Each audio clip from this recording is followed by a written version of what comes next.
ఎవరన్నా ప్రజలు వెళ్ళి ఆయన దగ్గరికి ఒక సమస్యకి వెళ్తే ఆ సమస్య ఆయనే అవుతున్నాడు వాళ్ళకి. ఇప్పుడు అట్లాంటి నాయకుడు ఇక్కడ ఉన్న తాడిగట్టు మున్సిపాలిటీలో ప్రజలందరికీ ఏం చేస్తాడని చెప్పేసి మేము అనుకుంటున్నాము. ఇప్పుడు ఆ పదవికి ఆయన అర్హుడు కాదు అని చెప్పేసి గతం సంవత్సరం ముందే మేము చెప్పాము. మళ్ళీ ఇప్పుడు అదే చెప్తున్నాము మేము. ఆ పదవికి ఆయన అర్హుడు కాదు. ఏదన్నా కానీ ఓపిక ఉండాలి, ఓర్పుతో చేసుకుంటూ వెళ్ళాలి రాజకీయ నాయకుడు అన్నాక.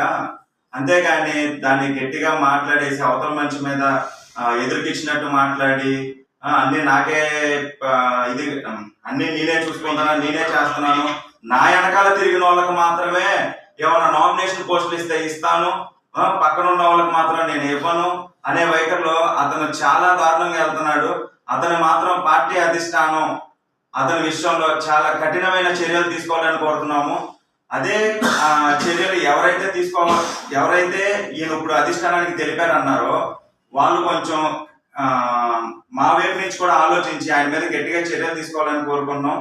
అట్లాగే ఇప్పుడు ఆయన మీద ఏదైతే చర్యలు తీసుకుంటారో ముందుగా మేమేమన్నా తప్పు చేసినా మా వైపు మీద కూడా అదే చర్యలు అమలు చేయాలి అని చెప్పేసి మాత్రం మేము కోరుకుంటున్నాం. జై హింద్.